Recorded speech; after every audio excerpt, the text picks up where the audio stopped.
job posts or create social media posts with recruitment marketing or employer branding in mind, you are a talent marketer, no matter what your job title is. You are a communicator if you are responsible for internal communications or keeping your company employees regularly informed about HR processes and your company culture. As someone who uses written or spoken words to inform and impact your talent target audiences, sharpening your copywriting skills is an important development area these days. And I've said this before, no amount of marketing budget will succeed in getting your audiences to act on your talent marketing messages if your messaging fails. In this episode, we will focus on my favorite area of the entire talent branding, marketing, and communications mix, copywriting. This is Copywriting for HR. Welcome back to the Building a Modern Employer Brand podcast. My name is Susanna Rantanen, and this podcast is for those who want to learn how to use branding, marketing, and communications in the HR industry.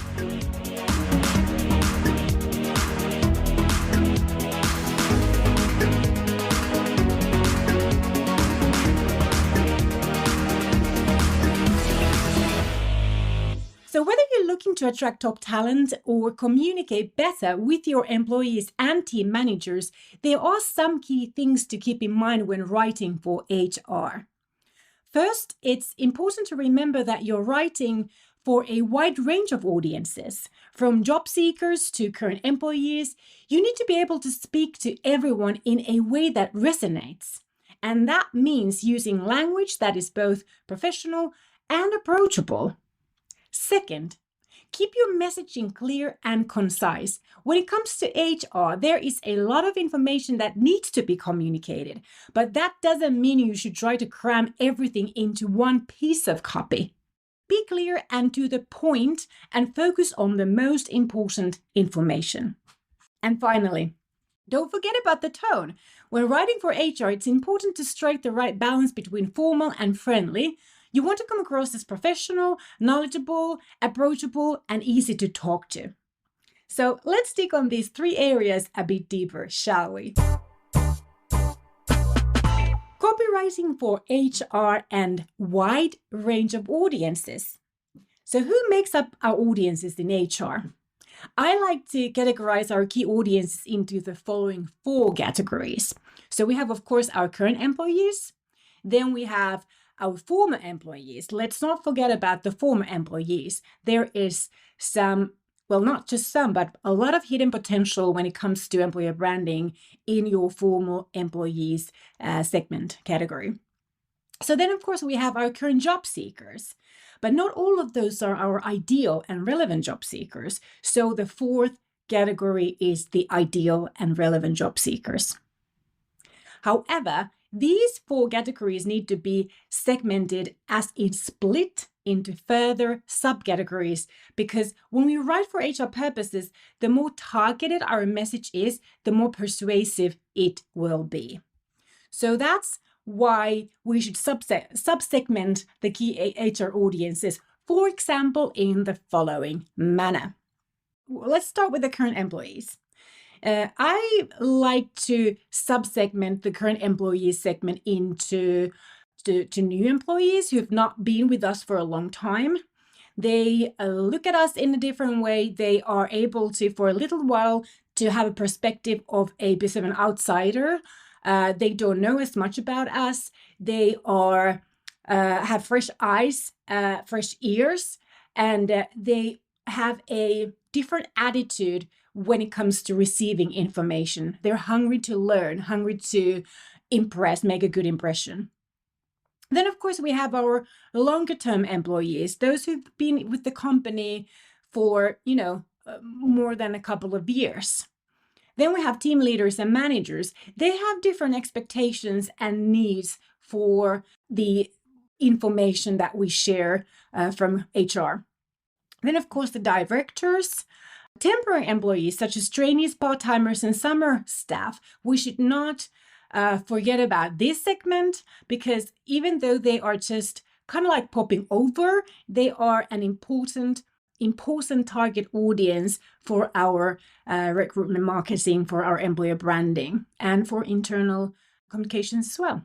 Then, of course, young professionals as a separate subsegment, people who are sort of early on in their career, they also have different needs, different expectations, different interests when it comes to what we communicate and how we communicate. And then the more senior professionals, the same thing with them. So it's not that you necessarily need to communicate with each of them.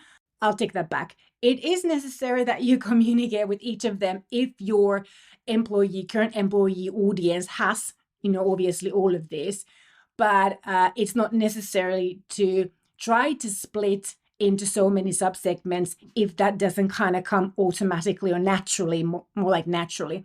So what matters is that you consider the need and the knowledge-based differences between your target segments and understand that the sort of the term or the bigger, broader audience of current employees is actually a combination of many sub-audiences that have different expectations and needs from the communication and messages from HR.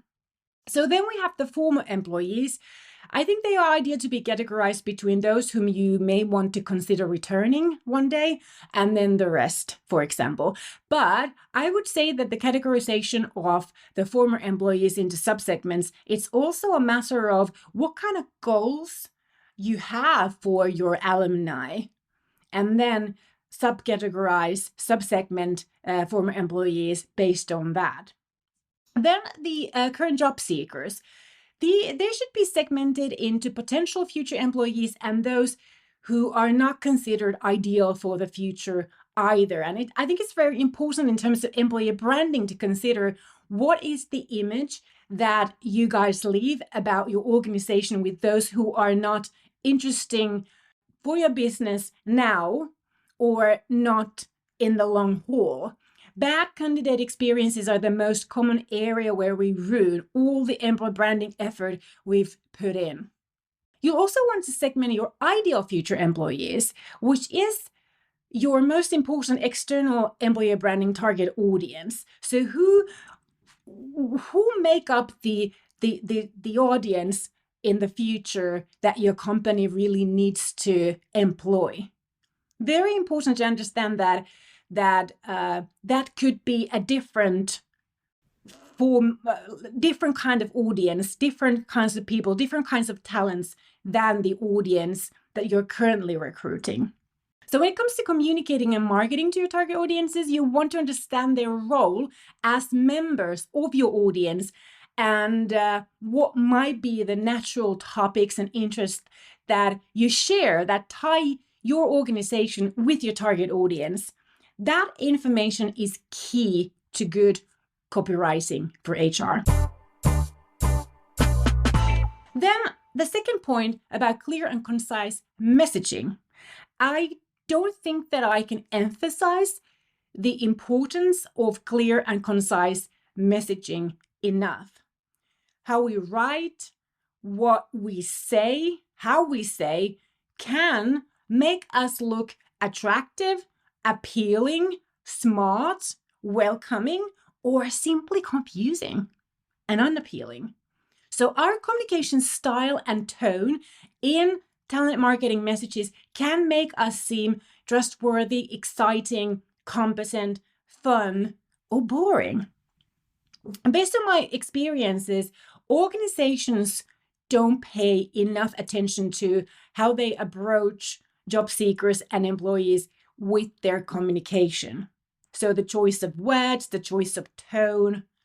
And our clients and customers expect a somewhat different style of communication than our employees and job seekers.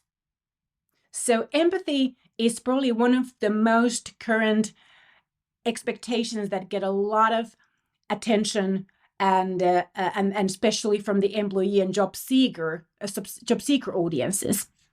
But I have to say that nothing is more important in getting the intended message across than these 3 characteristics of a great communicator. Author Donald Miller has summarized so well. And this is something that I really want you to write down. And if you're not in a place where you can write down anything at this moment, you know that you can go back to modernemployerbrand.com/podcast129, and those are there. So I want you to record these for you on paper or wherever you take notes so that you can come back to these. These are really, really important. So the first important characteristic of a great communicator is that great communicators are understood. They know how to articulate their ideas into a clear message. So it's not enough that you know in your head. Your audience needs to understand your point. And that is why you need to rehearse, why you need to practice, why you need to make sure that you are able to articulate those fine, good ideas into clear messages that people can understand. Number 2, they are interesting. Great communicators are interesting. They have the skill to win the attention and captivate their audiences with their words, with their messages. Those ideas that they want you to understand, they are able to word them in ways that make those ideas interesting, that make them interesting as people to follow. And that's why they win the attention. That's why they're able to captivate their audience. That's why their audience is willing to pay attention, willing to come back, willing to listen what they have to say. And number 3, great communicators inspire change. And this is important. When it comes to HR or business communication, in all circumstances, we communicate because we want to inspire change. And this doesn't mean like a physical change. It can mean just that in the mind of the recipient, they get your point and they are willing to change their mind or change the order of prioritizing in their mind. Your message inspires some kind of a change, a beginning of something new for these people. And a message that fails to inspire change is plain fluff. It means nothing to the recipient. It's noise. It's garbage for your eyes, your ears. So great communicators know how to create messages in ways that inspire that necessary change that impacts the person who receives it. Now, we can spend a few minutes or we can spend hours creating those messages, but that time spent has no meaning unless our messages are received and get our audiences to literally stop on their feet and think about, what did this person just tell me? What does this message mean to me? That's what you want. That's why learning copywriting as an HR professional of any sort is very important to you in terms of your professional sense of achievement, your personal development as a professional in HR, and your personal success. Clear and concise message is understood, is interesting, and inspires change in the minds and behavior of the recipient. I spoke about this topic in more detail in this podcast episode 82. If you want to dive a bit more deeper into this topic area, in that episode, I also share the key benefits of becoming a great communicator for talent marketing and what it takes to become one and excel copywriting for HR. So if you are on your podcast app right now, you can just scroll back after this episode to episode 82. Save it, listen to it immediately or listen to it later, or you can go to modernemployerbrand.com/podcast82 to find it. That episode I made a long time ago, so I didn't do transcripts of those episodes back then. So to get the podcast information, you have to listen to the audio, but that actual blog post behind modernemployerbrand.com/podcast82 has additional information about this topic. So you kind of get a blog post and the audio version. So you get 2 for 1.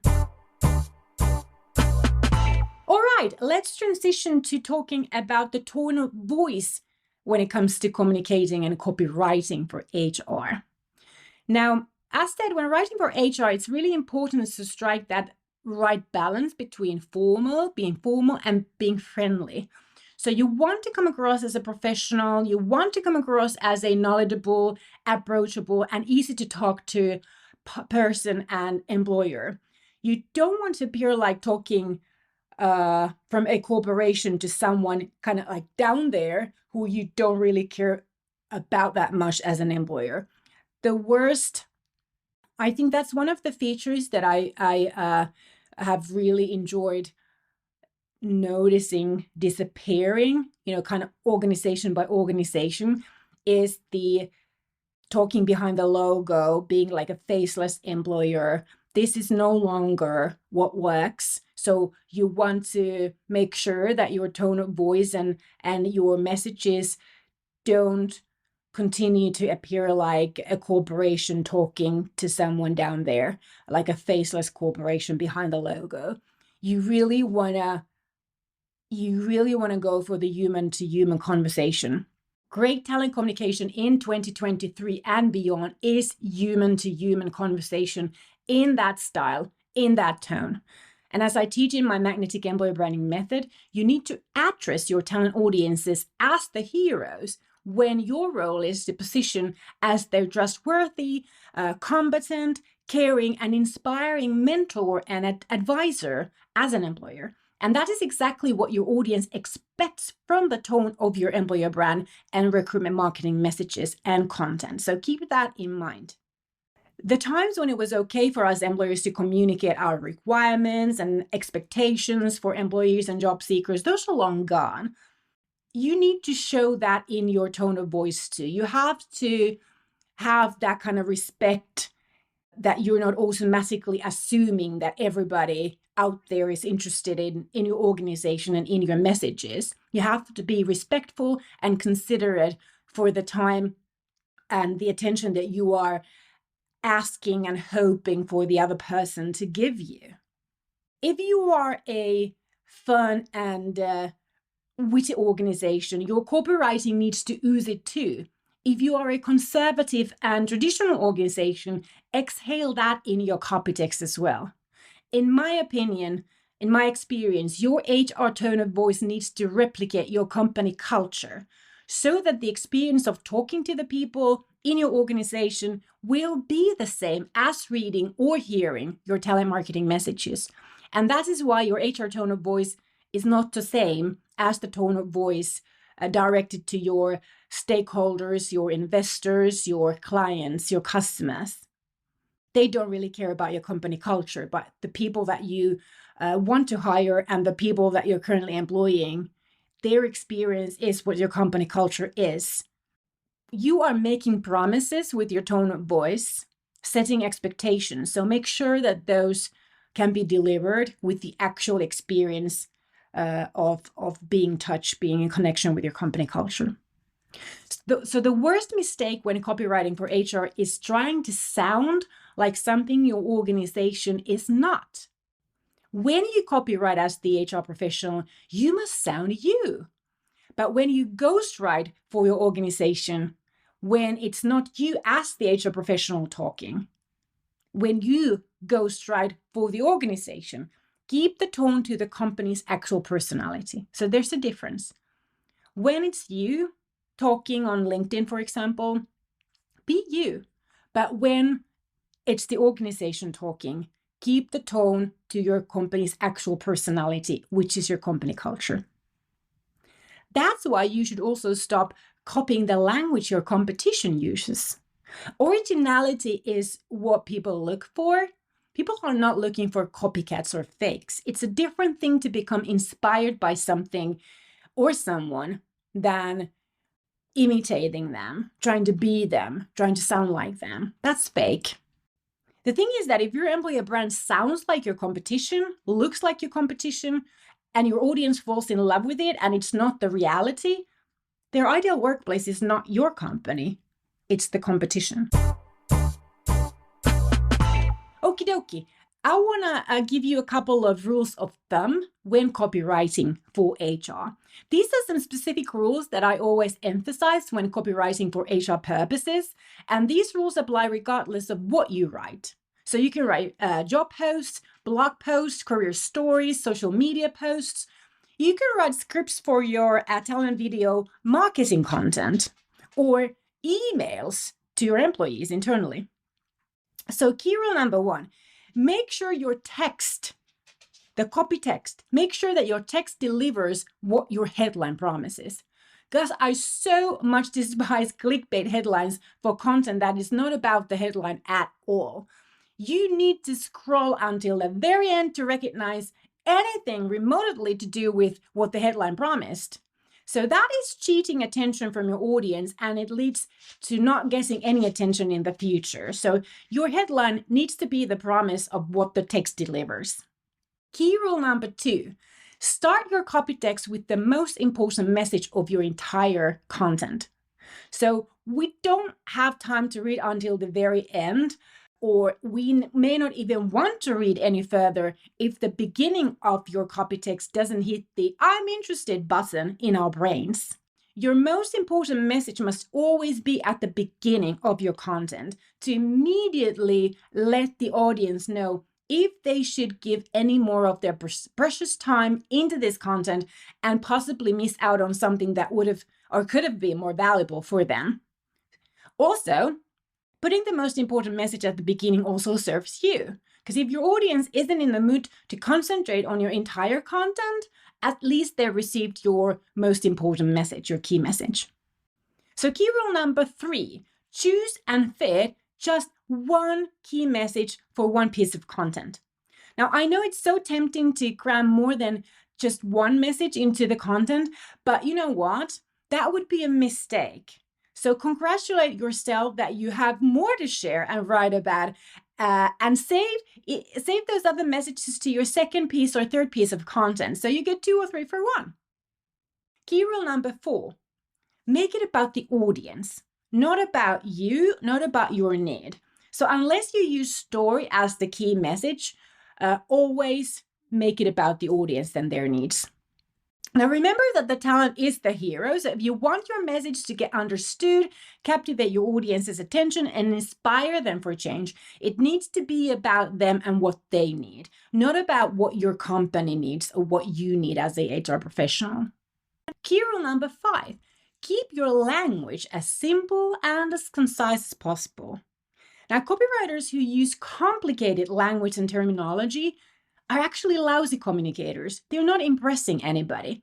Their audience is likely to shy away very quickly and ignore their messages in the future because they were complicated and confusing, took too much space, ate too much energy out of them. So don't be the copywriter and communicator who mistakenly believes that using complicated words makes your message somehow more appealing to digest, or you sound and seem more professional. Because in fact, the exact opposite will happen. People exit from content like that, and they never get to experience your skills and your competencies at all.